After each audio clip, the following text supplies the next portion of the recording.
જય માતાજી, જય શ્રી કૃષ્ણ ફ્રેન્ડ્સ. તો આજે મેં એકદમ ક્રિસ્પી ટેસ્ટી એવા પાલકના પરોઠા બનાવ્યા હતા. તો તેની માટે મેં અહીંયા એક પૂરી જેટલી પાલક લઈ લીધી છે. તેના જે નીચેના દાંડલા હોય છે ને તેને કાઢી લીધા અને 2 થી 3 વાર તેને ધોઈ લીધા, જેથી કરીને તેની ધૂળ એકદમ નીકળી જશે. હવે પાણી ગરમ કરવા મૂકી દેવાનું છે. ગરમ થઈ જાય એટલે તેમાં આપણે પાલકને બાફી લેવાની છે. ફક્ત 2 થી 3 જ મિનિટમાં તમારી પાલક બફાઈ જશે.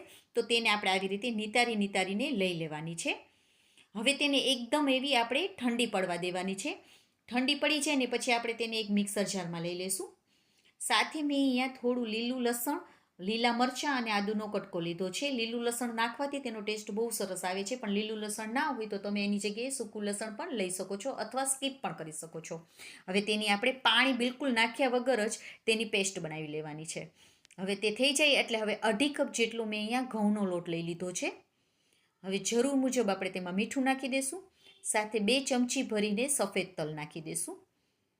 2 ચમચી જેટલું આપણે તેલ નાખી દઈશું.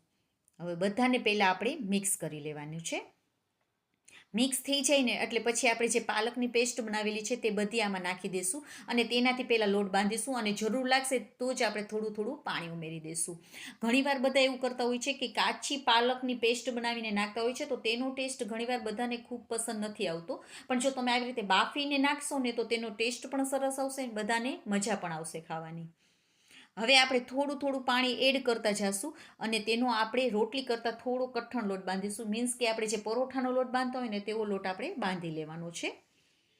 લોટ બંધાઈ જાય એટલે હવે 1/2 ચમચી જેટલું તેલ આપણે ઉપરથી નાખી દઈશું અને આખા લોટમાં તેને લગાવી દઈશું. હવે 10 થી 15 મિનિટ માટે લોટને ઢાંકીને રાખી દઈશું. મેં અહીંયા 15 મિનિટ માટે લોટને ઢાંકીને રાખેલો હતો. એકવાર આપણે તેને મસળી લેવાનું છે અને એક લુઓ લઈ લેશું. મેં અહીંયા ત્રિકોણ એટલે પડવાળા જે પરોઠા આવે છે ને તે કરેલા હતા. તમે આની જગ્યાએ ગોળ એકદમ સિમ્પલ પણ પરોઠા કરી શકો છો, પણ જો આ પડવાળા કરશો ને તો એકદમ મજા આવશે ખાવાની. તો પહેલાં આપણે રોટલી બનાવી લઈશું. ઉપરથી આપણે તેમાં ઘી લગાવી દઈશું. ઘી અથવા તેલ તમે ગમે તે લગાવી શકો છો. થોડો લોટને સ્પ્રિંકલ કરી દઈશું. ફરી વાળી અને ફરીથી આપણે ઘી લગાવી દેવાનું અને થોડા લોટને સ્પ્રિંકલ કરી દઈશું અને ફરીથી આપણે તેને વાળી લઈશું. ઉપરથી કોરા લોટને સ્પ્રિંકલ કરી અને તેને આપણે વણી લેશું. મેં અહીંયા ત્રિકોણ શેપ આપેલો છે, તમે આની જગ્યાએ ગોળ શેપ પણ આપી શકો છો.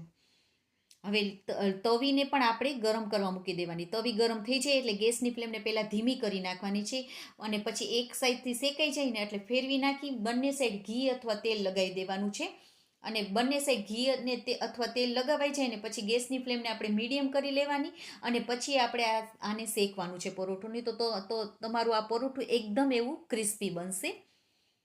તો આવી રીતે આખા પ્રોસેસમાં મીડિયમ ફ્લેમ રાખીને તમે શેકશો ને તો તમારા પરોઠા એકદમ એવા ક્રિસ્પી જ બનશે.